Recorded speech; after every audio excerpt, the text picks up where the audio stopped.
won't actually come in. And so bringing the partner in to train them on some of this stuff, it really does help with accountability. Most of the time they're too rough. Oh, yeah. Like if I'm teaching a perineal massage, I don't know. Yeah, like I'm like, and then I encourage the woman to speak up for herself, because it's like you're not telling. I'm looking at your face and you're like tell him it hurts. You're hurting me. Be a little bit more gentle. Yes. You know, and so I'm basically a communication coach at that point, right? And sometimes I'll take my hand and put it on top of the gentleman's hand and I'll say, okay, or I'll put his on top of mine, like feel like what I'm doing. It's not the hard force. This is not a forceful thing. Pressure. Your hand is already huge. Your fingers are 10 times the size of my finger, right? So just being that accountability in neutral space, it's almost like therapy. Like when you literally go to talk therapy, some marriage counseling and couples therapy and stuff, like you have someone that's a neutral space that's able to advocate for both sides. Okay. And then the education piece is big. Like sometimes the man just doesn't get it. He doesn't understand what this is it real or not? Is she being dramatic? Right? And so I have to explain and educate. And so those couple sessions really are great. They're some of my favorites to do. Because women get that all the time. If you say anything that isn't going with the line, it's, oh, you're being dramatic. Oh, you're overreacting. It's always the wrong verbiage. Always. Right. And that verbiage is key, because I look at my husband sometimes and like I'll say something to him and it's like, oh, it's either thrown out where it was over his head or he took it the wrong way. But if someone else says it, it resonates differently. Right. So as a provider and as providers, I think it's really important to be able to be that voice for that gray area, or the area of the words not fitting.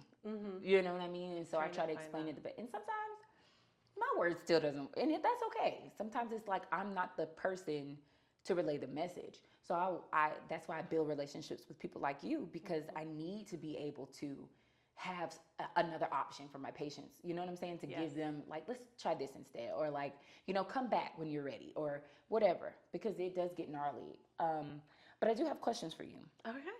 So I have a bunch of questions. So what is this? If I could, like, what is this? Tell me what Within is. This is a women's health clinic that offers access to evening and weekend appointments so that you do not have to take your day off work. You don't have to find a sitter for your kid during the day or something like that.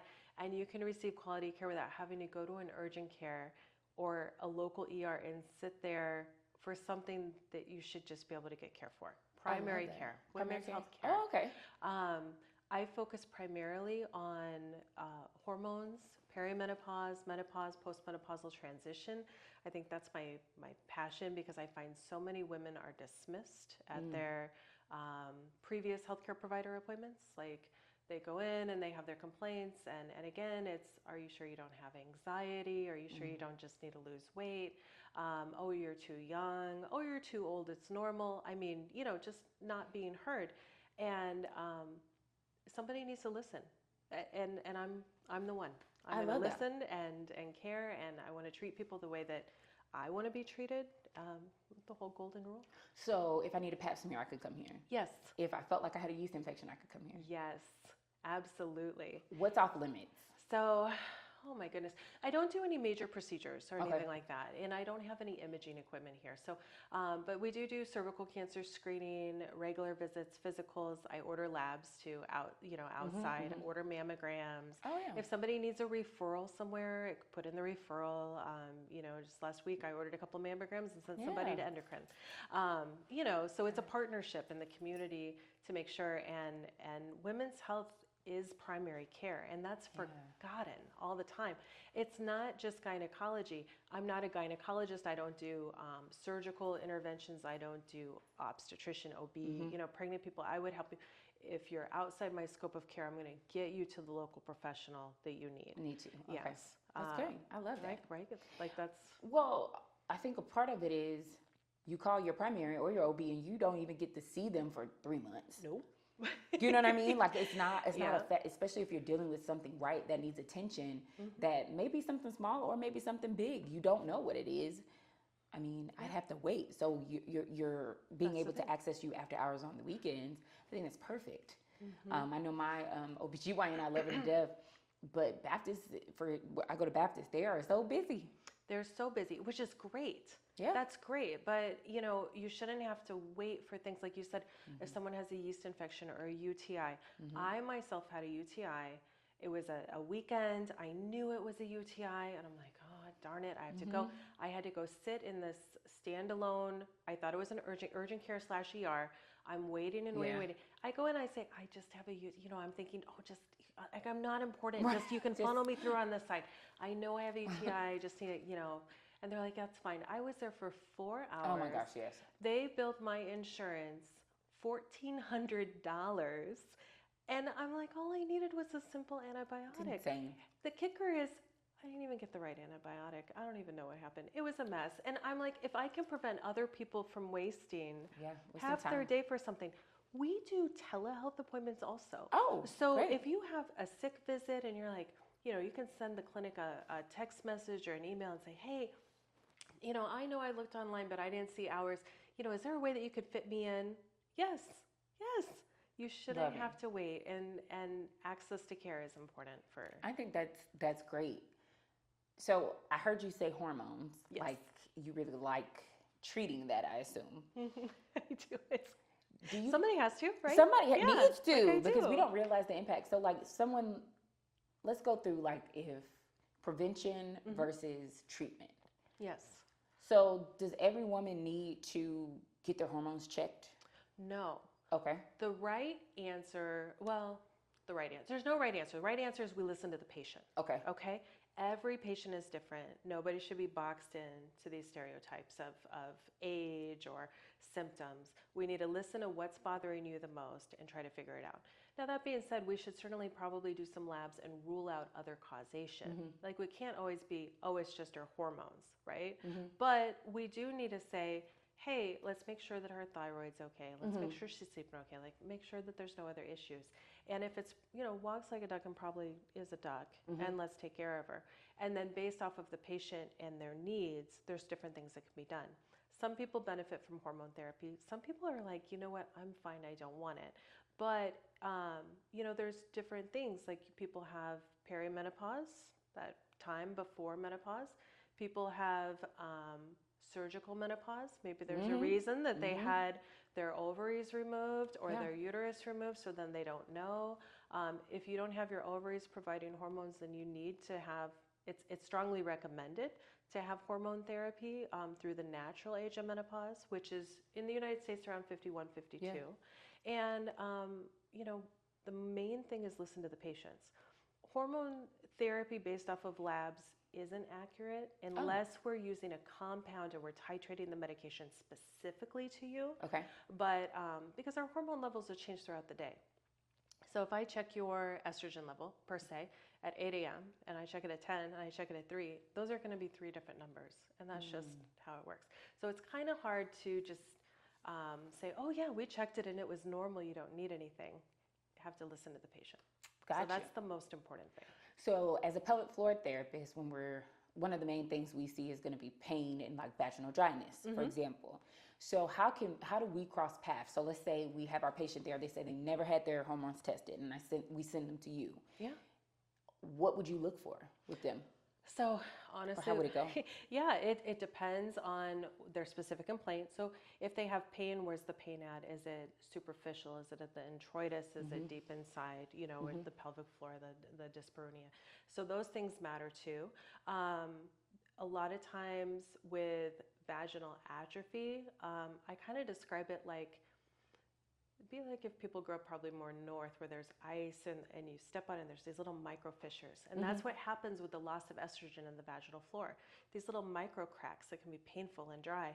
And the best way to replace that is through vaginal estrogen. Regardless of their age, people can benefit from that. And there's different contraceptions that can affect that, the hormone level in our vaginal vault, even like the Nexplanon. So if you have a teenager that has this progesterone only, it interrupts their hormones as they're building. Those estrogen receptors never had a chance to finish. They're more likely to have painful intercourse. I know, like how unfair is that? I know. But it's a huge epidemic we see right now. I call it an epidemic, but we get a lot of patients who are like, they got off their birth control and their pain went away. So I see that all the time. I believe it. And they're young, like in their 20s, you know, and I see it all the time. And so that's interesting. So when the patient comes, what can they expect? If that's maybe one of their complaints. Well, here we should do an exam. Okay. Right? Listen to the patient. If they're open to an exam, we should do a vaginal exam. Make sure we're not missing anything. Okay. Because there's different reasons for pain, Yeah, right? yeah. Like maybe we think it's this, but it's actually this. So we should always lay our hands on the patient if that's okay with them. But they do have the right to decline a pelvic exam. That's important to know. You know, if it's a medication like the oral contraceptives, sometimes those combined oral contraceptives, the estrogen can cause vaginal dryness. The different forms of estrogen can cause issues. Wow. It's weird because the amount and the type that's in an oral contraceptive pill is different than the type that's in hormone therapy. So that's where it gets a little bit confusing. But sometimes just changing them to progesterone only or a different form of contraception can make a difference. And I personally love IUDs. Do you? I do. I do. Not everybody does. IUDs are very controversial, but I mean, a hormonal IUD, I should say. I don't love the Paragard myself. It creates more inflammation, more pain, more bleeding. But yeah, if I can take away my period, why wouldn't I? Like, why wouldn't I? I don't need it. If I'm not trying to get pregnant, I don't need it. And then if I want to get pregnant, take it out. Easy peasy. Like, how awesome is that? I'm not messing with all the hormones in my body. It takes away all the complaints for the pills, the patches, the rings. Yeah. It's easy. I don't have to worry about it. Don't have to remember it. Yeah. I guess the biggest thing that I see with that is pelvic pain still associated with the IUDs, but also some people do. The placement, people not being offered medication for the placement. It definitely depends on the office. Yeah. I have mixed feelings on that too. When I place IUDs, I don't place them. Well, I mean, I could if somebody brought the IUD with them. I could place an IUD here technically. But when I place, it's a T shape. So how do you? It comes. Oh, I got a thing. I'll show you. Okay, show me. Yeah, I got a thing. I'll show you. Can I go grab it? Yeah. All right. I want to see, like, how does it go in the cervix? It goes in the cervix. It does. Like a plug. That's weird. Let's see. What do I got? An IUD. Don't put nothing like that in my body. I don't want it. Watch, it's scary looking. You should pay attention so you can learn about this for your wife, your future wife. Things like that. Like if y'all have like 10 kids and you don't want kids anymore. Bringing out my stuff. Yeah. So, yeah, they give us these kits, you know, when you learn to do them, which is great. And then they're great to save for teaching. So I am familiar with the Bayer IUDs, which is the Mirena, Kylena, Skyla, and the Paragard. The Paragard, they have a new device, but previously you had to kind of put it together and build it, very sterile. Not a fan. It's okay. This is giving me cringe a little bit, just a little bit. So this is the Mirena is what it's supposed to be. They're the same. They're basically the same. And they come in a device like this and in a sterile container. So what we do is, you know, the speculum. So identify the cervix. Pop it, stays in place. Hopefully. Yes, it stays in place. Every now and again. I find it slipped on me before. It does. And if you're tense or it's over. Yeah, it does because they, you know, and it is just a little bit, you know, slippery in there. And my cervix is tilted to the side, so then, sometimes, you gotta kind of like a little bit, get it over. But grabbing a hold of the cervix, probably is stabilizing the cervix. Yeah. We use a separate device for that to kind of stabilize the cervix, and what that does kind of brings the uterus into a more neutral position because it can be anteverted or retroverted, and then we sound or measure how deep to place it. And there's a separate device for that. It's actually called a sound. And we can feel, pretend that this is it, and we can feel the resistance. Like, you know, it's not forceful, but you can tell when you're at the end on how far. And then we adjust this little marker to like where they sounded. Usually somebody needs to be at least 6 centimeters depth for placement for the IUD because it has to allow for the IUD. I'd say the average person's about 7 centimeters, give or take. And when you have babies, sometimes maybe 8 or 9, you know, just depending on different things. So it's true that a baby can come out with the IUD in his hand. I don't think so. But that'd be great. I've It heard wouldn't be someone say, great. my baby came out with the IUD in his hand. I was like, what? I think that was a great photo op. Okay. Yeah, a great photo op. But it just inserts right in there. And then when you put it in, it opens up. Oh, wow. And stays in like that. Can we get that up close? How do you... And then when you let it go, it's a string that comes out? Yep, it's a string. And I don't know if this one will do it because this is made for teaching, so it won't stay. Okay. But when you come out, this long string here is all the way out to here. And then we just, there's long skinny scissors and you just go in and trim it, you know, very gently. Because I've heard someone say that irritated, like the leftover string was like irritating. I can imagine, oh see, it kind of feels like fishing line. Oh, wow. I mean, this is probably the actual string. Well, it's not that bad. Yeah, it's just like a fishing line. And it just stays in place. So I'll put that back together. Yeah, later. I love that. That's So, cool. This is it too. Yeah, and that's another thing, like just to teach you how to put it in, how it So stays this in says place. nulliparous without children. So what would does this look different if you had children? So then if you notice, I think what they do is, it would be just ever so slightly bigger. I think the theory is that. That's interesting. So personally, when I counsel patients, they have the ability to have whatever IUD they want. But if somebody's nulliparous, I usually recommend the Kylena because it's a little bit smaller. Okay. And there, so it's just it's just bigger. ever It's so bigger. slightly, Okay. ever so slightly bigger. Bigger. And I mean, we're talking a little bit. So I find that the nulliparous females who get the Marina, I definitely the Paragard, then they're like, yeah, I have pelvic pain. You know, they kind of say that they have some pain. I think it's just a little bit too big for that space. Yeah. We're supposed to offer them whatever they want. They get to choose whatever they want. But, you know, if I'm kind of guiding them, I'm like, I think So you what do they might pick based on? I Maybe something they've researched? lack of bleeding.